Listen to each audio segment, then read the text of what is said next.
Yes. Oh, Elmera. You know what? And I want to welcome Scam Chan. I want to also welcome your audience to the Alchemizing Energy platform. Shouts out to Vakabin, Cite, and whoever else. I think that's you in the chat. So anyone that comes from Bokor's chat, we want to welcome you to the Alchemizing Energy platform.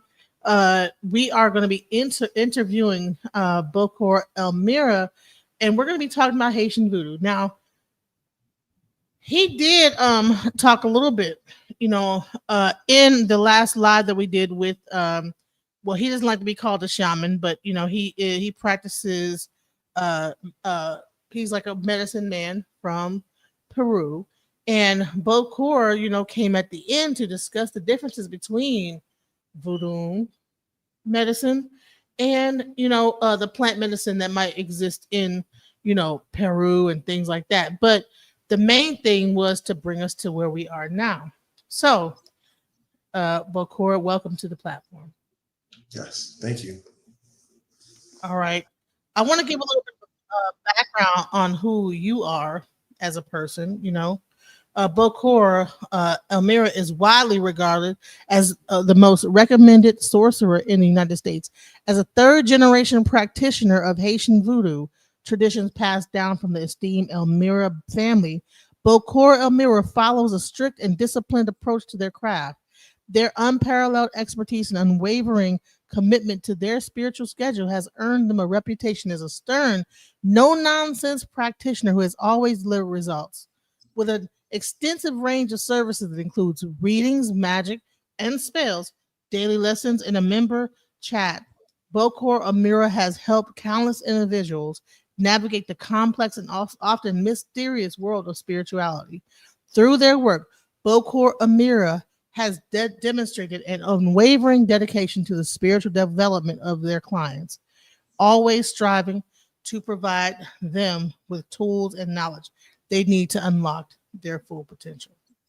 Welcome to the panel. Welcome to Thank you for Alchemizing. inviting me. Thank you, thank you. And please, you guys that like love Bokor, please, Bokor Elmera, please excuse me for that flaw in my intro, but I got it right though the second time. So, all Thank you. right, let's go. So, Mhm. Bokor, could you please just I gave you an intro. Let's even let you really discuss how did you get into voodoo? Well, like most who have family members that travel, you'll find a lot of people that is into the religion of Vodou kept away from it, right? So I came in a family that was heavy into it. My father's side, my mother's side, um, I would say from the time I was young until I was like 16, they kept me away from it, right? Okay, there'd be little mishaps where I would walk in on my grandmother with a bathtub full of leaves, and that was that. So I was brought up in a church. My father was a preacher, but his brothers and my grandfather and my grandmother, they were raised in the religion of Vodou, right? But my father, he chose to take the path of Christianity. So for me, from the time I was a youngster, a baby, until I was like 16, I was in the church. Now, in the midst of this, I had an experience that kind of, I would say that, well, that's after. There were certain things that sparked my curiosity, in the church, why are certain things the way they are? And what happened was I started doing my research and I started questioning a lot of things in the church. Now, that led to me going out to do my own personal research. And when I found certain things out, that kind of changed my perspective on the religion of Christianity, right? So I had an experience once, and I would say this was my calling. because after that experience, I was shooken up and I wanted to learn more about the religion. So what did I do? I went to my uncle's house and I started getting my lesson there. One of my uncle's brothers, he sat me down for a number of years and he was giving me lessons. So I would go there with my notebook and take my notes, and from there on, it was education, education, education, education. From there, then I linked up with another uncle of mine's, and from there on, he started teaching me voodoo as well, but more of the deeper practical aspect of it. From there, it led to me traveling to Haiti, and then basically learning about the tradition even more. But in between that time period, I had my miscellaneous experiences with different people of different practices. So that kind of gave me that universal understanding, and that's how I pretty much got into the religion of Vodou. I can't hear you. I can't hear you. Okay. I wanted to say this. I welcome you to the panel. I actually practice Lukumi, aka Santeria, Ifa, and I'm a baby in the religion, so I'm beginning to learn, about other modalities as when it comes down into African spirituality. So I was really interested when I actually ran across your information, man. You're a plethora of information. I just did a live stream with a shaman not about an hour ago. And when it really came down to it, you was able to even just set me straight. Because what I've been doing is trying to connect everything. Because in my mind, I'm like, okay, all this stuff is connected in some kind of a way. Can't figure out what it is. I'm like, it's all connected. But you're saying, okay, but it's a connection, but there's a difference. So let's discuss the difference between these different modalities. I would say Vodou. Okay, I would say the part is that we can say there is a connection with Ifa is the fact that in Vodou we have what you call nation, right? Nation is nations. So you find that in every nation in Africa, well, you can say, a good portion of the nations in Africa found their way in Haiti. You have some you have some people that was from Senegal, you have some people that was from Congo, you have certain people that was from Nigeria, you have people from Benin. So Vodou became a melting pot. The connection to Ifa is that some deities of Ifa made their way into Haiti, right? We have Ogu, which in Nigeria is Ogun. We have Shango. Shango is a spirit, may not be popular like Ogu in Haiti, but he made his way from Nigeria. So we have a connection to that in a sense, culturally, in the nationality aspect, right? So that's a small connection. But when it comes to serving spirits, offerings, sacrifice, we do that as well. When we talk about serving spirits, and I see that you mentioned leukemia, same practice. Basically, people they serve spirits, and in a leukemia sense, Santeria, you find that they have a connection to Catholicism, and you find the same in Vodou as well, right? We know the experience is pretty much similar. Africans were brought to the diaspora. Basically they couldn't practice how they did in Africa. So what they had to do was basically camouflage it through Catholicism, and that's how you pretty much had the Vodou, which is similar to how Santeria occurred. The same experience of syncretism. Well, you know what? This chat's on fire tonight. I mean, we have people asking questions. So can you ask him to please explain how other mystical practices like Wicca and Goetia integrate into this whole world of Santeria, voodoo, magic, etc.? Aren't all these spirits similar? No, the spirits are not similar. But what I can say is that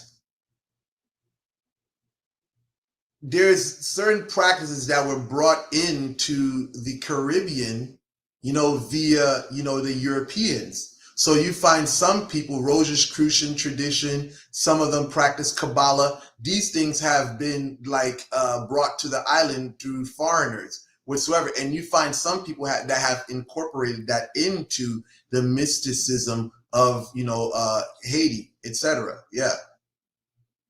So there was a documentary that came out by Tarik Nashid a long time ago called, I think, 1804, where it discussed Haitian Vodoo and how it came into, based on the African tribes that came there and how they were able to overcome slavery from that. Can you go into that? I mean, was that like a true depiction of what really happened, or were there like some things left out? Of course, they talk about the ceremony of Wakaima, right? This was, a group of people that came together, made their, service to the spirits before war, and basically, how that, all know how that turned out.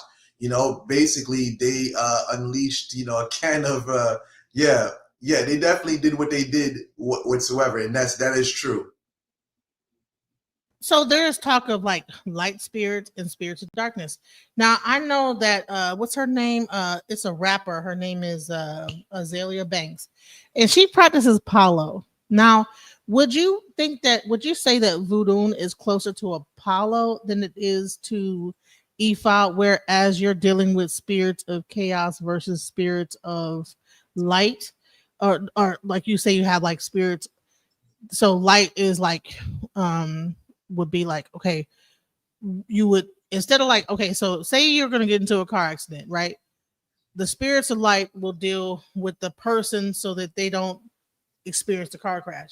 The spirits of chaos would deal with the car crash, and then the person wouldn't. So it's like almost a different way of actually doing the so-called magic that happens in the religion. Instead of you dealing with it directly from the person aspect, you would deal with the actual catastrophe that's going to happen. Would you say that that's what the difference is?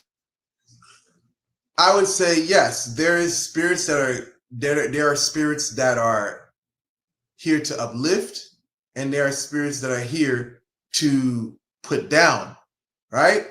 And and it all depends on, well, I would just say that is true. There's people let's say there's spirits that are here to help, and there's spirits that are here to be a detriment to wrongdoers.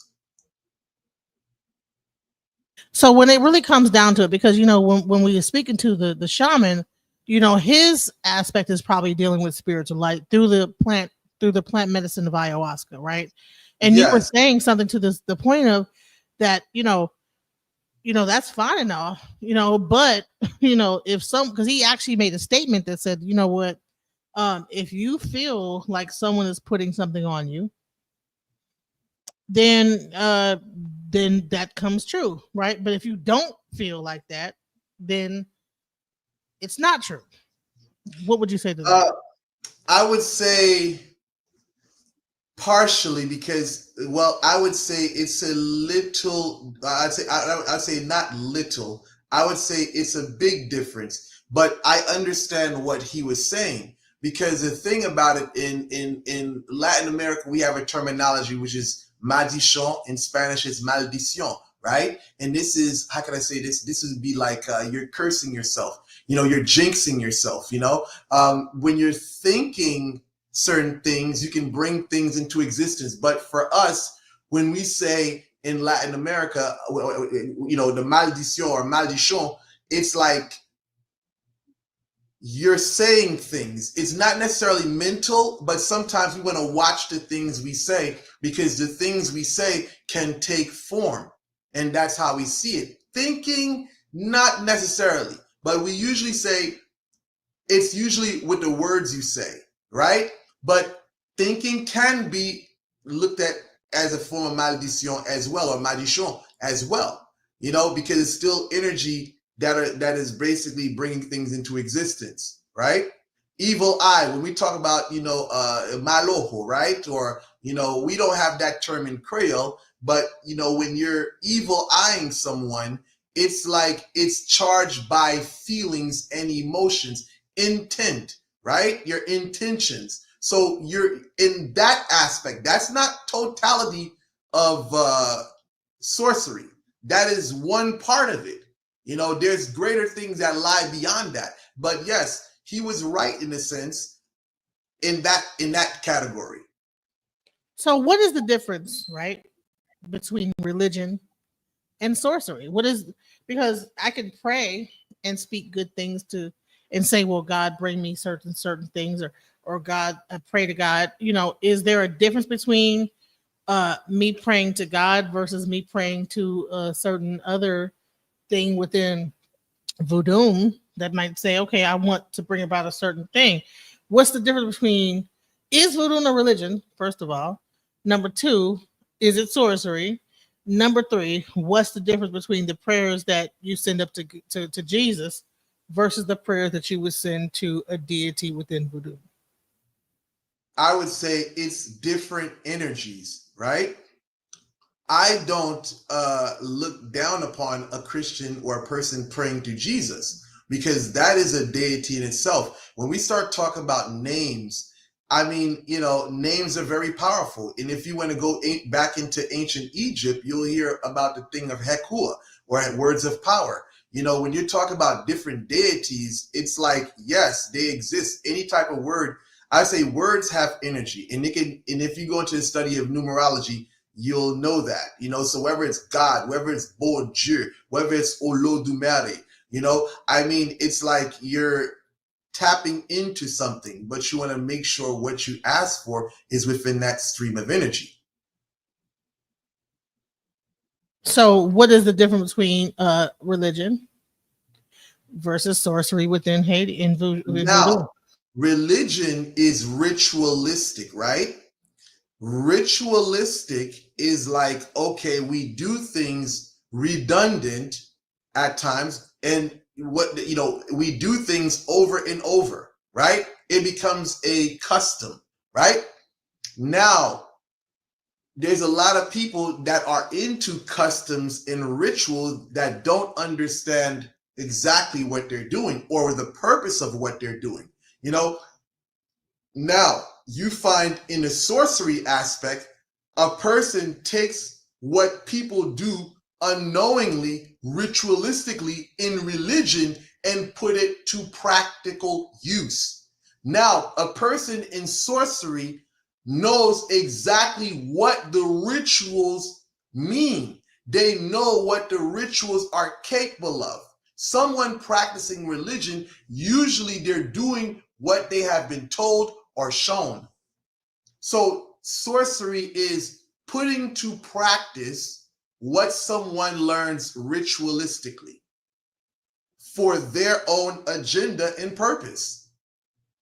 So would you say that all of these African practices are using sorcery? I wouldn't say they're using sorcery. A prayer, you can use a prayer to praise, you can use a prayer to uplift, but you can also use a prayer for the opposite. You can use a prayer to bring destruction and woe to someone, right?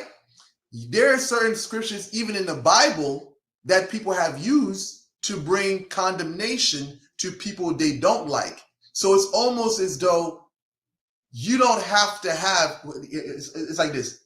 It ultimately depends on what you're utilizing it for. As far as the religion and sorcery has a very negative connotation. The connotation is, well, you're doing certain things to harm people. And religion is doing things ritualistically to help, right? But that's kind of where the difference lies in these terms. One is there at times can be done without knowledge, but because of what they've been told is capable of. people blindly do it. And on the end of sorcery, people know exactly what they desire to happen or occur. They intentionally do things, right? So it's almost like this. It's a matter of intent, right? Your intention, yes, but not intention as in the sense that your intentions is the everything, or this is the main recipe for what you want to happen. Intention and action, right? Intention is, I want this to happen. Action is what I'm going to do with the knowledge that I have to make that happen. So, for instance, if I say, God bring death to all my enemies, which would be something that actually happens in the Bible, where it says that I will bring death to your enemies, or that there's a thing in there, like to all your enemies, blah, blah, blah. Now, if you do that and then you light a candle, now that's sorcery. Is that what you're saying? Yes. Because you're manipulating energy to create a change that you desire. So we have a person that's in the chat that is actually atheist, right? So Scam Chan is an atheist, and he believes that all that stuff doesn't really exist. Magic doesn't exist. What would you say to the average atheist? He needs to, well, the average atheist, what would I say? Well, if Haiti wasn't in the situation it is in presently, I would say they would make that person into a believer. How would they do that? Well, let's just say this. In my country, we have a thing where we say, marche sous 13 pour pas piler 14. Walk on 13 so you don't step on 14. Which means when you fuck around, you'll eventually find out. So that's basically what it is. If you don't believe, and let's just say you want to be a troublemaker, then you're going to find out if you are in that type of area. See, again, there's different ways. They say in English, there's many ways to skin a dog and many ways to do a cat. So I would say, if you're over there or you're in a community where people are into the nonsense, then you'll find out, or you'll find what you're looking for. Wow. So what is the difference between voodoo that's in Louisiana versus the voodoo that is in Haiti versus the voodoo that's in Ghana? Now, I would say this is definitely different in Ghana, because Ghana is a whole nother practice whatsoever. I'm not even familiar with Ghana. But now in Louisiana, I would say historically that you can trace the Haitian roots back to Haiti via the Haitian Revolution, because they say that a lot of plantation workers brought, a lot of their Africans, or quote unquote slaves, with them to America because of the things that were happening down there, right? So a lot of the traditions, a lot of things or knowledge that was in Haiti was brought over to Louisiana, New Orleans. Okay. So a lot of people would say, well, if Haitian tradition was so strong, why are they in the position that they're in right now? I mean, just look at the politicians. I mean, listen, it's a dog eat dog world. I mean, in Haiti, it's what's chien mange chien, right? Dog eat dog. You have everyone striving to be rich. Everyone wants power. I mean, listen, this Haiti is, let me just say this. Haiti has been on a path of self-destruction for decades, right? And, there's a lot of people that don't like this, but that's the truth. If we look at what we did to Jean-Jacques Dessalines, you mentioned what they call him, the 1804 documentary.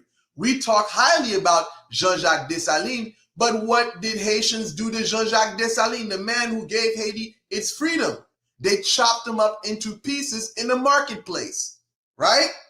So you look at it, what happened to Jovenel Moïse? The recent president, they assassinate him. I mean, I would say this: if you've seen the pictures of what they did to the president, you would be like, oh my God, you would not be able to sleep for a couple of days because it was that horrific. So when we say if voodoo is so powerful, I'm going to say this: Haiti's voodoo has turned in on itself. People have used it for their own riches and own personal benefit.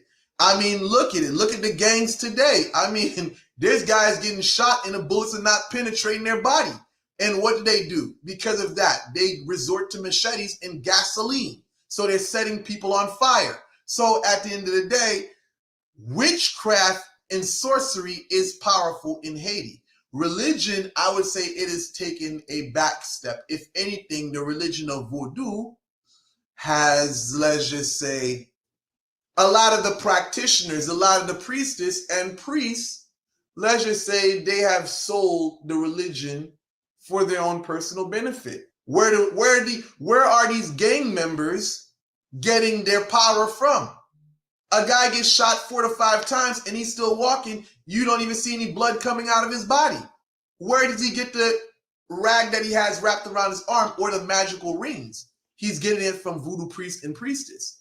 So at the end of the day, Haiti is on a path of self-destruction, right? Well, let me not say everyone, but a lot of people that are into the practice don't care. It's like a Haitian Fidel Pharisien said, right? My brother Fidel Pharisien. Well, he doesn't speak English, but for those of you who are Haitian, you've probably heard of him, right? He said that voodoo has become something to enrich one's life. The average Mombo today is worrying about her Brazilian hair. You know what I'm saying? That Wuga today is worried about, he's like, his care is for the amount of cars that he has. He wants 4 to 5 cars. He wants 3 to 4 houses in Dominican Republic, right? So that's where voodoo is at today. You have people that are enriching themselves, and there's nothing wrong with having great things and nice things. There's nothing wrong with that. But where it's at today is on the path of self-destruction.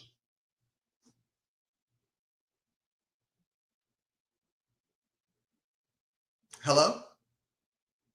I'm sorry. Chad is asking, do you know a priestess Miriam from a voodoo temple in Louisiana? And, no, I'm sorry. Go ahead. And also working with different light workers. I don't work with none of them, and I'm not familiar with her.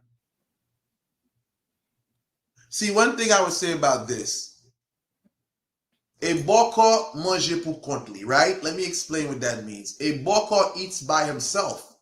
Rarely do you ever see a Bokor or a quote unquote, I don't like to use this term, but I would say this, a malfecteur, right?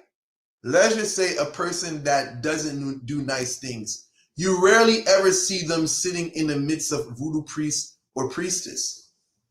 What is a boko though? What is the difference between a boko? Let's just say mambo and someone. Sorry, go ahead. So yeah, boko, mambo, and what's the other one? Hogan. What's the difference? Well, a wuga is a voodoo priest, right? And that person is associated with light and doing good things, helping. At least that's what he should be doing. A mambo, the same. Now, a bokor is someone who does all the dirty work. And when you say dirty work, what does that mean? Dirty work. What does that mean? I would say extracurricular activities. Extracurricular activities. Let's just say let's just say this, right? I would just say this. There's you know what? Okay, let me do it like this. Sometimes you may have an individual, right? Let's just say you have a person assaulting 1-year-old children. You have someone that's known for beating women, or you know someone, that's been accused of heinous things like rape. What happens at times is that certain people may take complaint to people that are into the extracurricular activities, right? And let's just say, or this person may have been into a whole lot of things. Now what happens? You see this person begins to fall into a lot of problems. I mean, you may see that person, I mean, you look at them, you just see the changes happening with them. Sometimes they even fly to distant countries to get help. You know what I'm saying? I'm just saying, sometimes what eventually happens at times is that their body begins to break down. Sometimes people may even accuse that person of looking like they have AIDS or something. But listen, in reality, that's just one example, right? But the thing is, you find people that are doing evil, right? And they're hurting people. And then sometimes people go to a bokor to fix that problem. And you may find that person is no more. Again, there's many ways to address the situation. Mm-hmm. Right. So, what about like Ogun? Would you say a Bokor would be similar to a Ogun in this community, where, like, almost like the police, the community where, hey, you like justice of situations? Yes, I mean, they would say that that can be looked at as like that, but most of the people who are associated with Bokor are associated with Bawon Samzi, the god of the dead. Right. So it's like, sounds like similar to Palo practitioner. So you have like Santeria, then you have Palo, which is something like similar, but not quite. But yes, we both are on the side of working with Zombi Muerto, the dead. We both on that side, yes. But yeah, that's pretty much it. But there's definitely differences. Okay.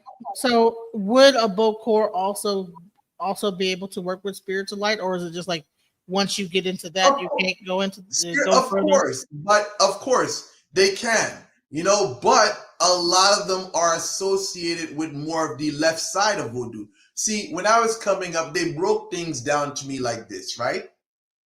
There is the cool side, which is Rada, and there's the hot side, which is called Pitwo, right? Now, this is what they call rites, Rit, right? Of course, there's different other rites, but when I was coming up, this was what was explained to me. That's the hot side and the cool side, right? Rada, Pitwo. Pitwo is where you find a lot of aggressive spirits, and a Bokor is usually associated with that side. And those of you who who know of Max Beauvoir, may he rest in peace. You know that he basically mentioned that himself. Mm-hmm. Right. So when you deal with these hot spirits, so you're really dealing with the dead. Because what I've understood is that when a human being like passes on, right? There's a certain amount of time before they actually go to the light, right? Would you say that you're dealing with the spirits that are on Earth that have not gone to the light, or would you say that you're dealing with even deeper spirits than that? Okay, here we go. There's different categories of spirits, right? There's the Loa, right? And the Loa can be either on the left side or the right side. And then you have the Auset, the ancestors. And the ancestors can fall into, let's just say, they could fall into zombie category, and they could just fall into just Auset, right? They're ancestors. So you have the Loa, which are the deities, pretty much like Orishas. They could be good or bad. Then you have the Auset, which is the ancestors. And the ancestors can be broken down to ancestor or a zombie. A zombie, I know there's a contradiction in that, because most people think of zombie as a human being that has been risen from the dead, yes, but its root is the souls of the dead, which comes from the Congo word in Zambia. So speaking of zombies, I've heard that there were certain herbs that could take an actual human being, that's alive, and they bury that person, and then they come up out the ground after a certain amount of time, and then they're considered zombies. So is that the same thing, or is that like a different thing? I would say this. There's two types of zombie, right? When people speak of zombie, there's two types they speak of, right? Zombifié, right? You can say turn them into a zombie, right? But zombifié is zombified, right? And then there is zombie, which is when a person is talking about the spirit of the dead, right? Now, when we're talking about the person who has been poisoned, we call it tudzi. You're not necessarily dead. Yes, your senses may appear to be inactive. That makes you appear as if you're dead, but you're still alive, right? See, the difference between Haiti and America and why this is so common in Haitian culture is that people can get buried within the same day or days after, right? Because of the situation, there is no medical like hospitals like that for poor people. So usually, you die, okay, they'll put your body, they'll take care of you because of decomposition. They don't want that to happen, so they bury you right away, right? So now you find malfecte, or basically evildoers, that choose to manipulate this to their advantage.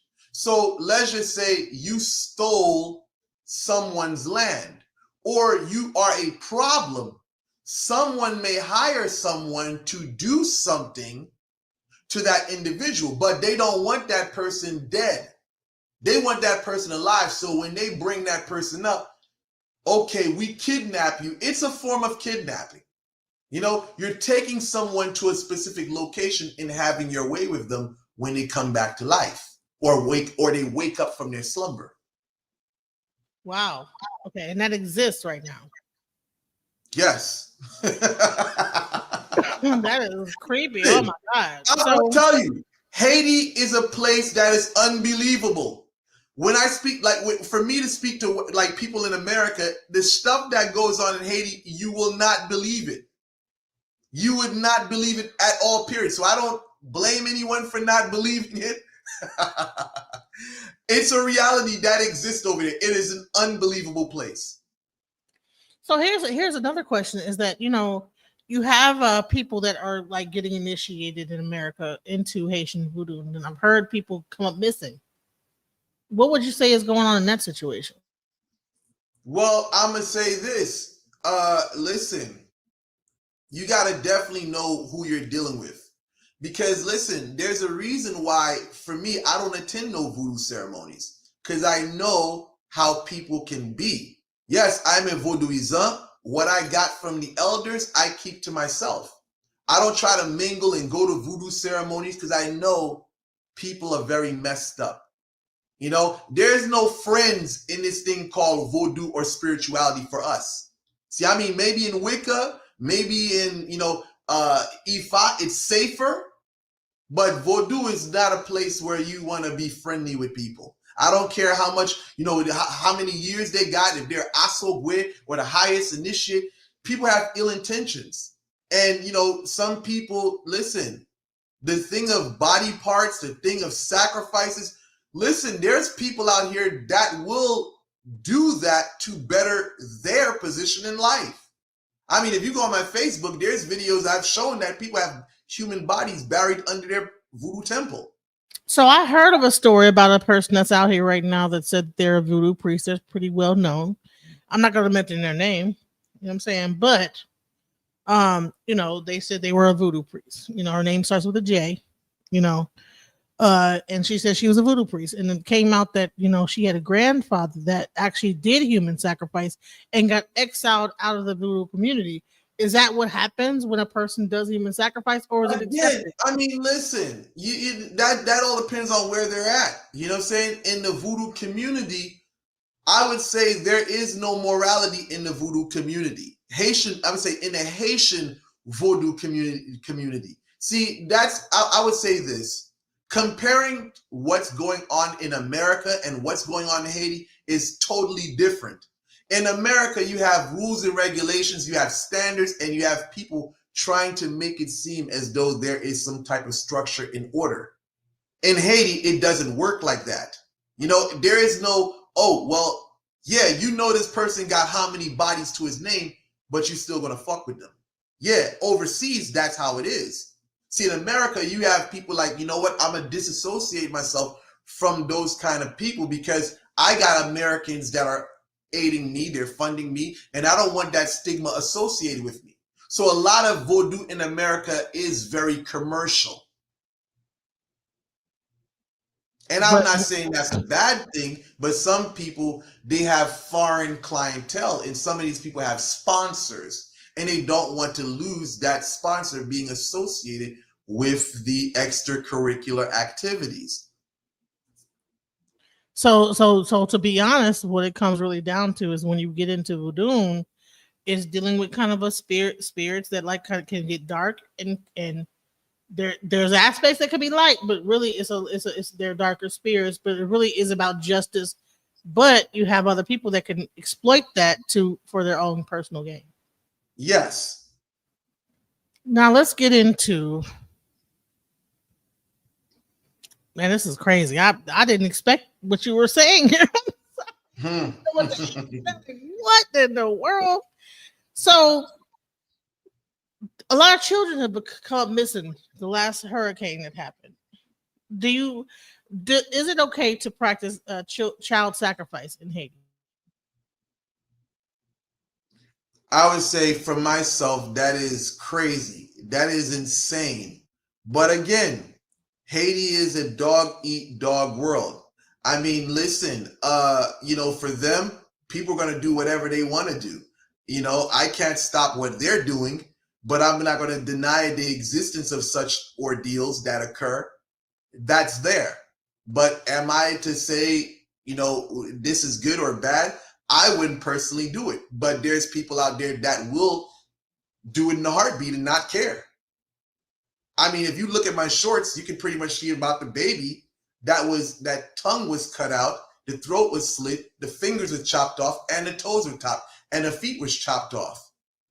I did a short about that, and I talked about that. I did a review about a case that happened in Haiti. Basically, it was a young girl who, let's just say,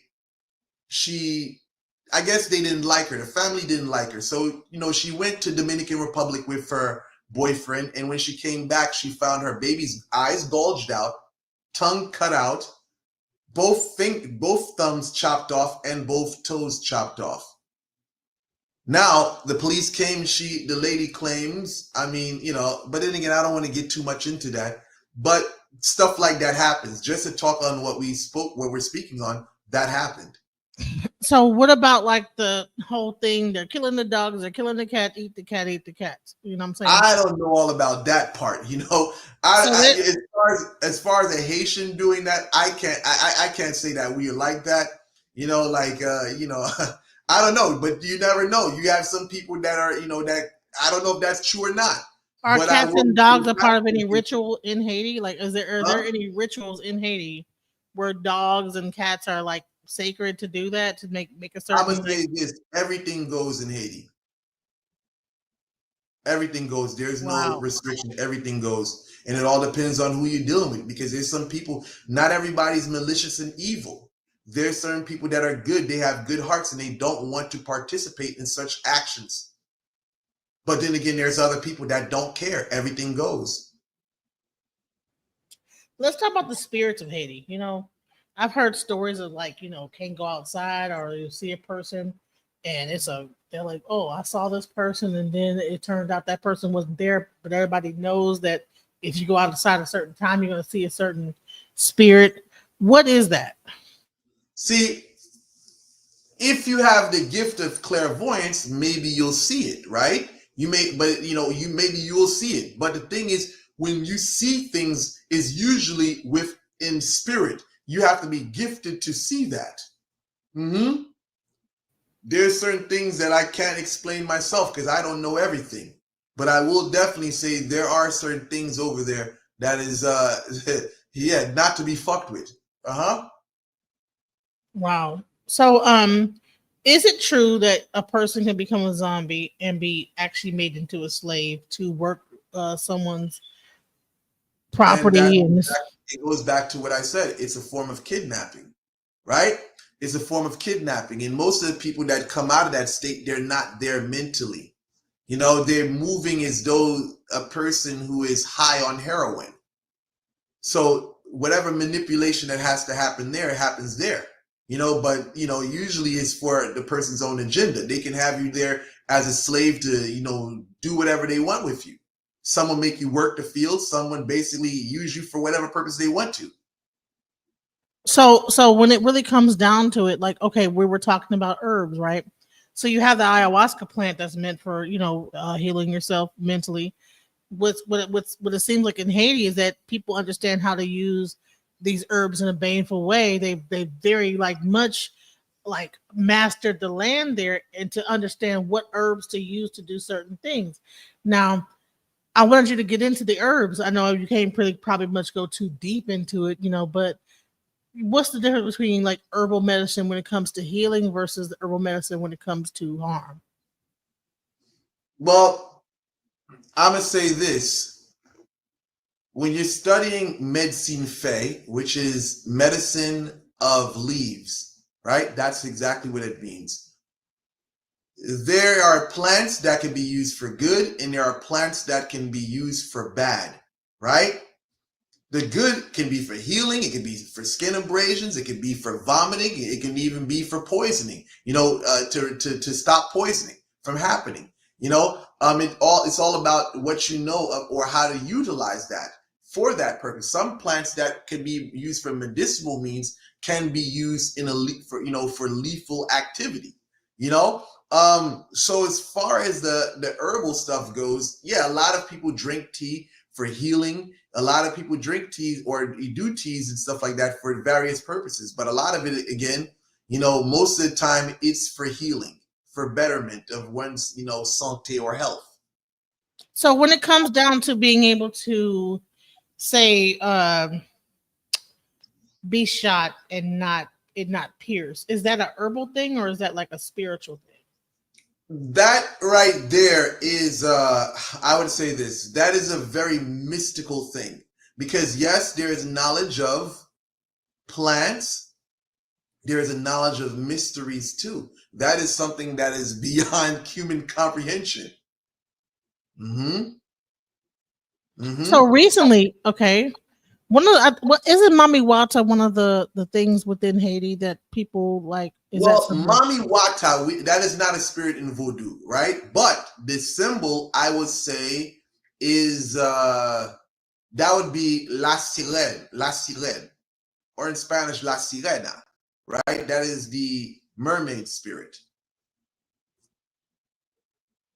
So recently, we've been seeing like a bunch of like reports about UFOs coming about the water. Mm-hmm. Do you think that this is really tied to that spirit? Like, really, is it really a spirit, or is it really like a ancient civilization that was here before time, and it's really like, how much of this stuff do we really like know is really spiritual, and how much is it really like a real thing that exists, like based on like uh ancient alien technology?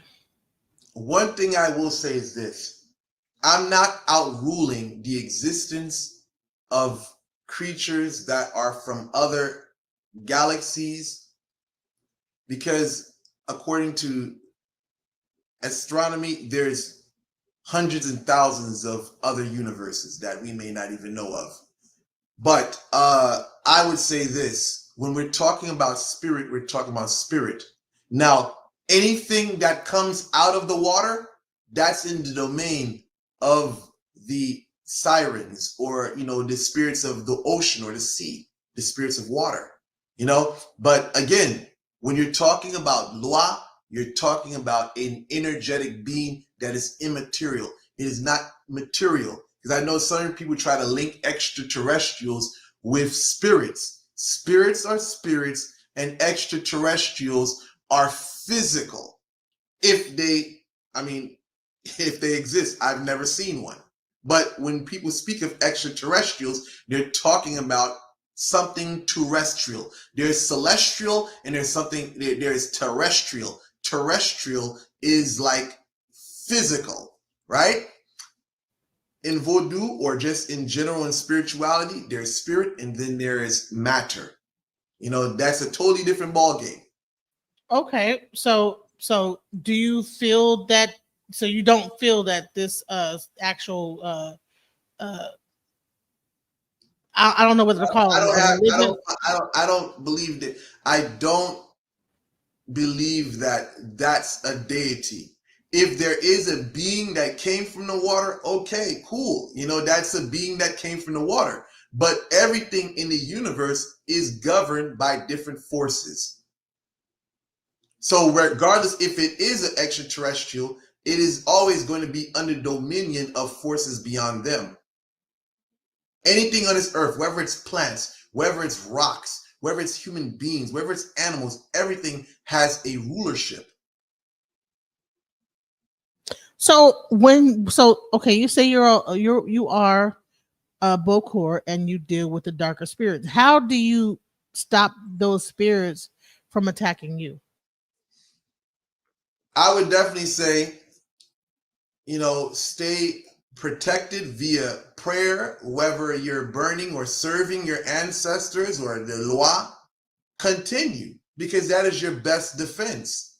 That is your best defense. And, sometimes the best protection is abstinence, staying away from what can be a potential problem. For me, I don't go to voodoo ceremonies, not at all.